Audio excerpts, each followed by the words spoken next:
নিয়ে চলে এলাম।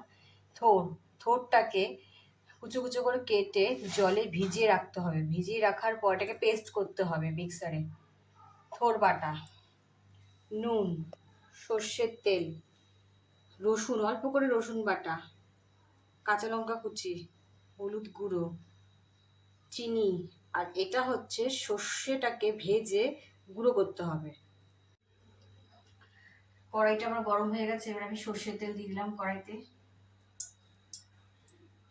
অল্প তেলে এটা হয়ে যাবে। সর্ষের তেলটা আমার কাছে গরম হয়ে গেছে।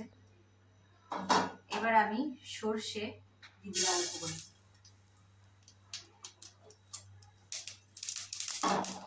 সর্ষেটা একটু ফাটবে। এবার আমি লঙ্কা কুচি দিয়ে দিলাম, এক এক করে লঙ্কা কুচি, রসুন বাটা, অল্প করে রসুন বাটাটা হবে।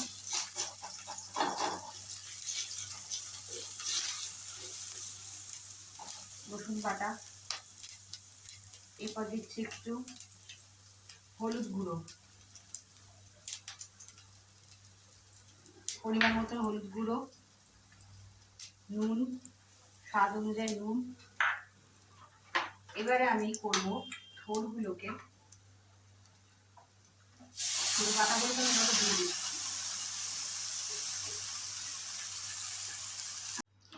থোরগুলোকে এইভাবে নাড়াতে হবে।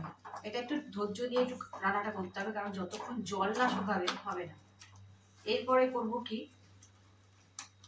এর মধ্যে এই যে সর্ষে গুঁড়োগুলো আছে ডাস্ট, এগুলো দিয়ে দিতে হবে। সর্ষে ভাজা গুঁড়ো, পরিমাণ মতো চিনি দিয়ে এটাকে আমার পেস্ট করতে নাড়াতে হবে, ভালো করে নাড়াতে হবে। আমার মনে হচ্ছে একটু হলুদ লাগবে, আমি আরেকটু হলুদ দিয়ে দিলাম।